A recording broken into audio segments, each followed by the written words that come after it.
اعوذ باللہ من الشیطان الرجیم بسم اللہ الرحمن الرحیم طاسین حقیقی معنی اللہ اور رسول صلی اللہ علیہ وآلہ وسلم ہی بہتر جانتے ہیں۔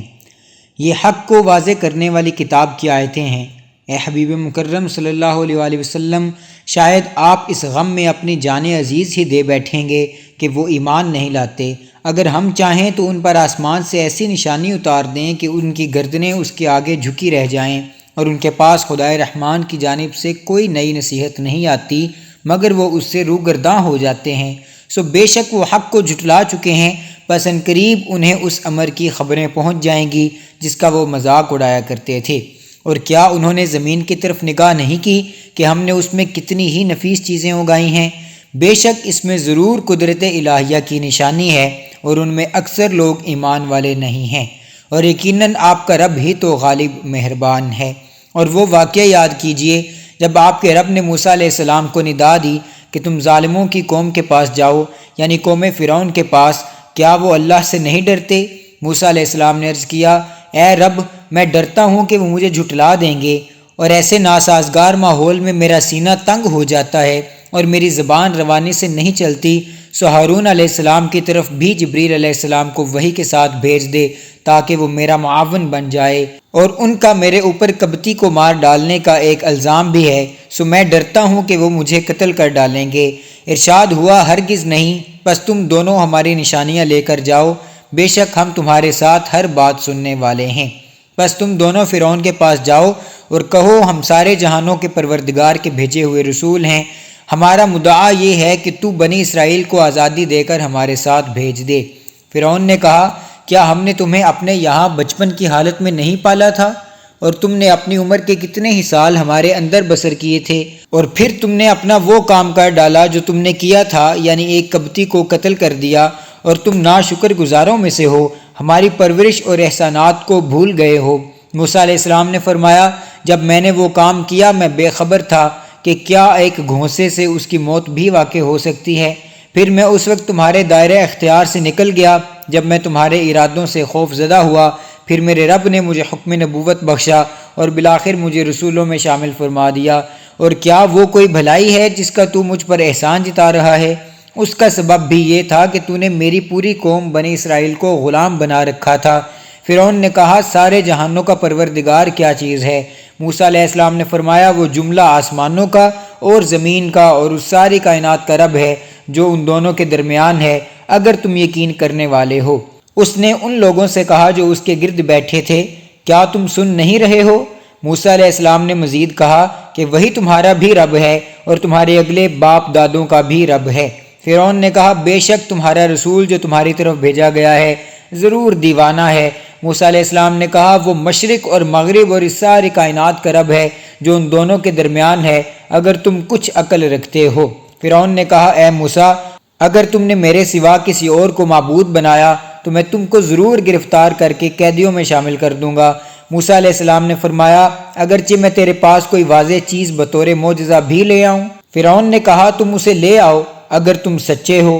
پس موسیٰ علیہ السلام نے اپنا عصا زمین پر ڈال دیا، وہ اسی وقت واضح طور پر اژدہا بن گیا، اور موسیٰ علیہ السلام نے اپنا ہاتھ بغل میں ڈال کر باہر نکالا تو وہ اسی وقت دیکھنے والوں کے لیے ایک چمکدار سفید ہو گیا۔ فرعون نے اپنے ارد گرد بیٹھے ہوئے سرداروں سے کہا، بلا شبہ یہ بڑا دانا جادوگر ہے، یہ چاہتا ہے کہ تمہیں اپنے جادو کے زور سے تمہارے ملک سے باہر نکال دے، پس تم اب اس کے بارے میں کیا رائے دیتے ہو؟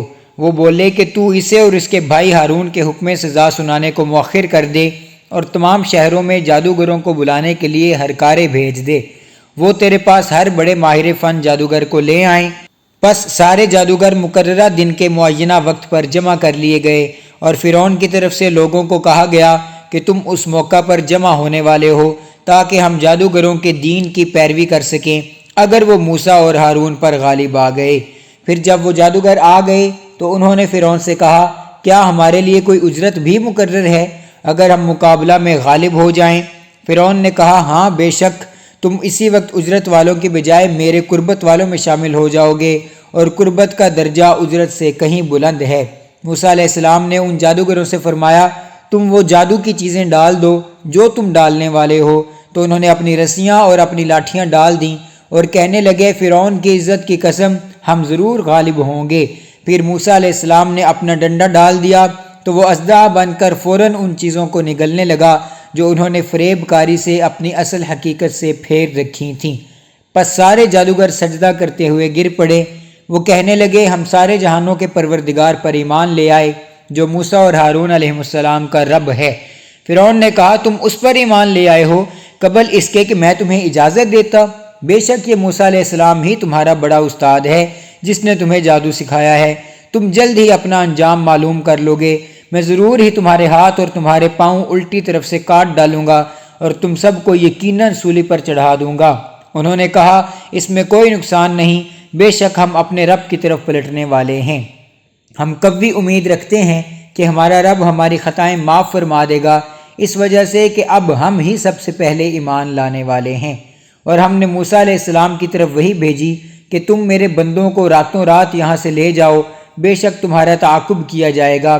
پھر فرعون نے شہروں میں ہرکارے بھیج دیے اور کہا بے شک یہ بنی اسرائیل تھوڑی سی جماعت ہے اور بلا شبہ وہ ہمیں غصہ دلا رہے ہیں اور یقیناً ہم سب بھی مستعد اور چوکس ہیں۔ پس ہم نے ان فرعونیوں کو باغوں اور چشموں سے نکال باہر کیا اور خزانوں اور نفیس قیام گاہوں سے بھی نکال دیا۔ ہم نے اسی طرح کیا اور ہم نے بنی اسرائیل کو ان سب چیزوں کا وارث بنا دیا۔ پھر سورج نکلتے وقت ان فرعونیوں نے ان کا تعاقب کیا۔ پھر جب دونوں جماعتیں آمنے سامنے ہوئیں تو موسیٰ علیہ السلام کے ساتھیوں نے کہا اب ہم ضرور پکڑے گئے۔ موسیٰ علیہ السلام نے فرمایا ہرگز نہیں، بے شک میرے ساتھ میرا رب ہے، وہ ابھی مجھے راہ نجات دکھا دے گا۔ پھر ہم نے موسیٰ علیہ السلام کی طرف وحی بھیجی کہ اپنا عصا دریا پر مارو، پس دریا 12 حصوں میں بٹ گیا اور ہر ٹکڑا زبردست پہاڑ کی مانند ہو گیا۔ اور ہم نے دوسروں یعنی فرعون اور اس کے ساتھیوں کو اس جگہ کے قریب کر دیا اور ہم نے موسیٰ علیہ السلام کو بھی نجات بخشی اور ان سب لوگوں کو بھی جو ان کے ساتھ تھے۔ پھر ہم نے دوسروں یعنی فرعونیوں کو غرق کر دیا۔ بے شک اس واقعہ میں قدرت الہیہ کی بڑی نشانی ہے اور ان میں اکثر لوگ مومن نہ تھے، اور بے شک آپ کا رب ہی یقیناً غالب رحمت والا ہے۔ اور آپ ان پر ابراہیم علیہ السلام کا قصہ بھی پڑھ کر سنا دیں جب انہوں نے اپنے باپ اور اپنی قوم سے فرمایا تم کس چیز کو پوجتے ہو؟ انہوں نے کہا ہم بتوں کی پرستش کرتے ہیں اور ہم انہی کی عبادت و خدمت کے لیے جمع رہنے والے ہیں۔ ابراہیم علیہ السلام نے فرمایا کیا وہ تمہیں سنتے ہیں جب تم ان کو پکارتے ہو، یا وہ تمہیں نفع پہنچاتے ہیں یا نقصان پہنچاتے ہیں؟ وہ بولے یہ تو معلوم نہیں، لیکن ہم نے اپنے باپ دادا کو ایسا ہی کرتے پایا تھا۔ ابراہیم علیہ السلام نے فرمایا کیا تم نے کبھی ان کی حقیقت میں غور کیا ہے جن کی تم پرستش کرتے ہو؟ تم اور تمہارے اگلے آباء و اجداد الغرض کسی نے بھی سوچا؟ پس وہ سب بت میرے دشمن ہیں سوائے تمام جہانوں کے رب کے، وہی میرا معبود ہے۔ وہ جس نے مجھے پیدا کیا سو وہی مجھے ہدایت فرماتا ہے، اور وہی ہے جو مجھے کھلاتا اور پلاتا ہے، اور جب بیمار ہوتا ہوں تو وہی مجھے شفا دیتا ہے، اور وہی مجھے موت دے گا، پھر وہی مجھے دوبارہ زندہ فرمائے گا، اور اسی سے میں امید رکھتا ہوں کہ روز قیامت وہ میری خطائیں معاف فرما دے گا۔ اے میرے رب مجھے علم و عمل میں کمال عطا فرما اور مجھے اپنے قرب خاص کے سزاواروں میں شامل فرما لے، اور میرے لیے بعد میں آنے والوں میں بھی ذکر خیر اور قبولیت جاری فرما، اور مجھے نعمتوں والی جنت کے وارثوں میں سے بنا دے، اور میرے باپ کو بخش دے، بے شک وہ گمراہوں میں سے تھا، اور مجھے اس دن رسوا نہ کرنا جس دن لوگ قبروں سے اٹھائے جائیں گے، جس دن نہ کوئی مال نفع دے گا اور نہ اولاد، مگر وہی شخص نفع مند ہوگا جو اللہ کی بارگاہ میں سلامتی والے بے عیب دل کے ساتھ حاضر ہوا، اور اس دن جنت پرہیزگاروں کے قریب کر دی جائے گی اور دوزخ گمراہوں کے سامنے ظاہر کر دی جائے گی، اور ان سے کہا جائے گا وہ بت کہاں ہیں جنہیں تم پوجتے تھے؟ اللہ کے سوا کیا وہ تمہاری مدد کر سکتے ہیں یا خود اپنی مدد کر سکتے ہیں کہ اپنے آپ کو دوزخ سے بچا لیں؟ سو وہ بت بھی اس دوزخ میں اوندے منہ گرا دیے جائیں گے اور گمراہ لوگ بھی، اور ابلیس کی ساری فوجیں بھی واصل جہنم ہوں گی۔ وہ گمراہ لوگ اس دوزخ میں باہم جھگڑا کرتے ہوئے کہیں گے اللہ کی قسم ہم کھلی گمراہی میں تھے جب ہم تمہیں سب جہانوں کے رب کے برابر ٹھہراتے تھے، اور ہم کو ان مجرموں کے سوا کسی نے گمراہ نہیں کیا۔ سو آج نہ کوئی ہماری سفارش کرنے والا ہے اور نہ کوئی گرم جوش دوست ہے۔ سو کاش ہمیں ایک بار دنیا میں پلٹنا نصیب ہو جاتا تو ہم مومن ہو جاتے، بے شک اس واقعہ میں قدرت الہیہ کی بڑی نشانی ہے اور ان کے اکثر لوگ مومن نہ تھے، اور بے شک آپ کا رب ہی یقیناً غالب رحمت والا ہے۔ نوح علیہ السلام کی قوم نے بھی پیغمبروں کو جھٹلایا جب ان سے ان کے قومی بھائی نوح علیہ السلام نے فرمایا، کیا تم اللہ سے ڈرتے نہیں ہو؟ بے شک میں تمہارے لیے امانت دار رسول بن کر آیا ہوں، سو تم اللہ سے ڈرو اور میری اطاعت کرو، اور میں تم سے اس تبلیغ حق پر کوئی معاوضہ نہیں مانگتا، میرا اجر تو صرف سب جہانوں کے رب کے ذمہ ہے، بس تم اللہ سے ڈرو اور میری فرما برداری کرو۔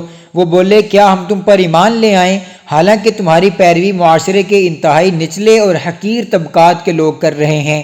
نوح علیہ السلام نے فرمایا، میرے علم کو ان کے پیشہ ورانہ کاموں سے کیا سروکار، ان کا حساب تو صرف میرے رب ہی کے ذمہ ہے، کاش تم سمجھتے کہ حقیقی عزت و ذلت کیا ہے، اور میں مومنوں کو دھتکارنے والا نہیں ہوں، میں تو فقط کھلا ڈر سنانے والا ہوں۔ وہ بولے، اے نوح، اگر تم ان باتوں سے باز نہ آئے تو تمہیں یقیناً سنگسار کر دیا جائے گا۔ نوح علیہ السلام نے عرض کیا، اے میرے رب، میری قوم نے مجھے جھٹلا دیا، پس تو میرے اور ان کے درمیان فیصلہ فرما دے اور مجھے اور ان مومنوں کو جو میرے ساتھ ہیں نجات دے دے۔ پس ہم نے ان کو اور جو ان کے ساتھ بھری ہوئی کشتی میں سوار تھے نجات دے دی، پھر اس کے بعد ہم نے باقی ماندہ لوگوں کو غرق کر دیا۔ بے شک اس واقعہ میں قدرت الہیہ کی بڑی نشانی ہے اور ان کے اکثر لوگ مومن نہ تھے، اور بے شک آپ کا رب ہی یقیناً غالب رحمت والا ہے۔ قوم عاد نے بھی پیغمبروں کو جھٹلایا جب ان سے ان کے قومی بھائی ہود علیہ السلام نے فرمایا، کیا تم اللہ سے ڈرتے نہیں ہو؟ بے شک میں تمہارے لیے امانت دار رسول بن کر آیا ہوں، سو تم اللہ سے ڈرو اور میری اطاعت کرو، اور میں تم سے اس تبلیغ حق پر کوئی معاوضہ نہیں مانگتا، میرا اجر تو فقط تمام جہانوں کے رب کے ذمہ ہے۔ کیا تم ہر اونچی جگہ پر ایک یادگار تعمیر کرتے ہو؟ کیا تم ہر اونچی جگہ پر ایک یادگار تعمیر کرتے ہو محض تفاخر اور فضول مشغلوں کے لیے؟ اور تم تالابوں والے مضبوط محلات بناتے ہو اس امید پر کہ تم دنیا میں ہمیشہ رہو گے، اور جب تم کسی کی گرفت کرتے ہو تو سخت ظالم و جابر بن کر گرفت کرتے ہو، سو تم اللہ سے ڈرو اور میری فرما برداری اختیار کرو، اور اس اللہ سے ڈرو جس نے تمہاری ان چیزوں سے مدد کی جو تم جانتے ہو، اس نے تمہاری چوپایا جانوروں اور اولاد سے مدد فرمائی اور باغات اور چشموں سے بھی، بے شک میں تم پر ایک زبردست دن کے عذاب کا خوف رکھتا ہوں۔ وہ بولے، ہمارے حق میں برابر ہے، خواہ تم نصیحت کرو یا نصیحت کرنے والوں میں نہ بنو، ہم نہیں مانیں گے۔ یہ اور کچھ نہیں مگر صرف پہلے لوگوں کی عادات و اطوار ہیں جنہیں ہم چھوڑ نہیں سکتے، اور ہم پر عذاب نہیں کیا جائے گا۔ سو انہوں نے اس کو یعنی ہود علیہ السلام کو جھٹلا دیا، بس ہم نے انہیں ہلاک کر ڈالا۔ بے شک اس قصہ میں قدرت الہیہ کی بڑی نشانی ہے اور ان میں سے اکثر لوگ مومن نہ تھے، اور بے شک آپ کا رب ہی یقیناً غالب رحمت والا ہے۔ قوم سمود نے بھی پیغمبروں کو جھٹلایا جب ان سے ان کے قومی بھائی صالح علیہ السلام نے فرمایا، کیا تم اللہ سے ڈرتے نہیں ہو؟ بے شک میں تمہارے لیے امانت دار رسول بن کر آیا ہوں، بس تم اللہ سے ڈرو اور میری اطاعت کرو، اور میں تم سے اس تبلیغ حق پر کچھ معاوضہ طلب نہیں کرتا، میرا اجر تو صرف سارے جہانوں کے پروردگار کے ذمہ ہے۔ کیا تم ان نعمتوں میں جو یہاں تمہیں میسر ہیں ہمیشہ کے لیے امن و اطمینان سے چھوڑ دیے جاؤ گے؟ یعنی یہاں کے باغوں اور چشموں میں اور کھیتوں اور کھجوروں میں جن کے خوشے نرم و نازک ہوتے ہیں، اور تم سنگ تراشی کی مہارت کے ساتھ پہاڑوں میں تراش تراش کر مکانات بناتے ہو، بس تم اللہ سے ڈرو اور میری اطاعت کرو، اور حد سے تجاوز کرنے والوں کا کہنا نہ مانو جو زمین میں فساد پھیلاتے ہیں اور معاشرہ کی اصلاح نہیں کرتے۔ وہ بولے کہ تم تو فقط جادو زدہ لوگوں میں سے ہو، تم تو محض ہمارے جیسے بشر ہو، بس تم کوئی نشانی لے آؤ اگر تم سچے ہو۔ صالح علیہ السلام نے فرمایا، وہ نشانی یہ اونٹنی ہے، پانی کا ایک وقت اس کے لیے مقرر ہے اور ایک مقررہ دن تمہارے پانی کی باری ہے، اور اسے برائی کے ارادہ سے ہاتھ مت لگانا ورنہ بڑے سخت دن کا عذاب تمہیں آ پکڑے گا۔ پھر انہوں نے اس کی کونچیں کاٹ ڈالیں، سو اسے ہلاک کر دیا، پھر وہ اپنے کیے پر پشیمان ہو گئے، سو انہیں عذاب نے آ پکڑا۔ بے شک اس واقعہ میں بڑی نشانی ہے اور ان میں اکثر لوگ مومن نہ تھے، اور بے شک آپ کا رب ہی بڑا غالب رحمت والا ہے۔ قوم لوط نے بھی پیغمبروں کو جھٹلایا جب ان سے ان کے قومی بھائی لوط علیہ السلام نے فرمایا، کیا تم اللہ سے ڈرتے نہیں ہو؟ بے شک میں تمہارے لیے امانت دار رسول بن کر آیا ہوں، بس تم اللہ سے ڈرو اور میری اطاعت اختیار کرو، اور میں تم سے اس تبلیغ حق پر کوئی اجرت طلب نہیں کرتا، میرا اجر تو صرف تمام جہانوں کے رب کے ذمہ ہے۔ کیا تم سارے جہان والوں میں سے صرف مردوں ہی کے پاس اپنی شہوانی خواہشات پوری کرنے کے لیے آتے ہو اور اپنی بیویوں کو چھوڑ دیتے ہو جو تمہارے رب نے تمہارے لیے پیدا کی ہیں؟ بلکہ تم سرکشی میں حد سے نکل جانے والے لوگ ہو۔ وہ بولے، اے لوط، اگر تم ان باتوں سے باز نہ آئے تو تم ضرور شہر بدر کیے جانے والوں میں سے ہو جاؤ گے۔ لوط علیہ السلام نے فرمایا، بے شک میں تمہارے عمل سے بیزار ہونے والوں میں سے ہوں۔ اے رب، تو مجھے اور میرے گھر والوں کو اس کام کے وبال سے نجات عطا فرما جو یہ کر رہے ہیں۔ بس ہم نے ان کو اور ان کے سب گھر والوں کو نجات عطا فرما دی، سوائے ایک بوڑھی عورت کے جو پیچھے رہ جانے والوں میں تھی۔ پھر ہم نے دوسروں کو ہلاک کر دیا اور ہم نے ان پر پتھروں کی بارش برسائی، سو ڈرائے ہوئے لوگوں کی بارش کتنی تباہ کن تھی۔ بے شک اس واقعہ میں بڑی نشانی ہے اور ان کے اکثر لوگ مومن نہ تھے، اور بے شک آپ کا رب ہی بڑا غالب رحمت والا ہے۔ باشندگان ایکا یعنی جنگل کے رہنے والوں نے بھی رسولوں کو جھٹلایا جب ان سے شعیب علیہ السلام نے فرمایا، کیا تم اللہ سے ڈرتے نہیں ہو؟ بے شک میں تمہارے لیے امانت دار رسول بن کر آیا ہوں، بس تم اللہ سے ڈرو اور میری فرما برداری اختیار کرو، اور میں تم سے اس تبلیغ حق پر کوئی اجرت نہیں مانگتا، میرا اجر تو صرف تمام جہانوں کے رب کے ذمہ ہے۔ تم پیمانہ پورا بھرا کرو اور لوگوں کے حقوق کو نقصان پہنچانے والے نہ بنو، اور سیدھی ترازو سے تولا کرو، اور لوگوں کو ان کی چیزیں کم تول کے ساتھ مت دیا کرو، اور ملک میں ایسی اخلاقی، مالی اور سماجی خیانتوں کے ذریعے فساد انگیزی مت کرتے پھرو، اور اس اللہ سے ڈرو جس نے تم کو اور پہلی امتوں کو پیدا فرمایا۔ وہ کہنے لگے، اے شعیب، تم تو محض جادو زدہ لوگوں میں سے ہو، اور تم فقط ہمارے جیسے بشر ہی تو ہو، اور ہم تمہیں یقیناً جھوٹے لوگوں میں سے خیال کرتے ہیں۔ پس تم ہمارے اوپر آسمان کا کوئی ٹکڑا گرا دو اگر تم سچے ہو۔ شعیب علیہ السلام نے فرمایا، میرا رب ان کارستانیوں کو خوب جاننے والا ہے جو تم انجام دے رہے ہو۔ سو انہوں نے شعیب علیہ السلام کو جھٹلا دیا، پس انہیں سائبان کے دن کے عذاب نے آ پکڑا، بے شک وہ زبردست دن کا عذاب تھا۔ بے شک اس واقعہ میں بڑی نشانی ہے اور ان کے اکثر لوگ مومن نہ تھے، اور بے شک آپ کا رب ہی بڑا غالب رحمت والا ہے۔ اور بے شک یہ قرآن سارے جہانوں کے رب کا نازل کردہ ہے، اسے روح الامین جبریل علیہ السلام لے کر اترا ہے آپ کے قلب انور پر، تاکہ آپ نافرمانوں کو ڈر سنانے والوں میں سے ہو جائیں۔ اس کا نزول فصیح عربی زبان میں ہوا ہے، اور بے شک یہ پہلی امتوں کے صحیفوں میں بھی مذکور ہے۔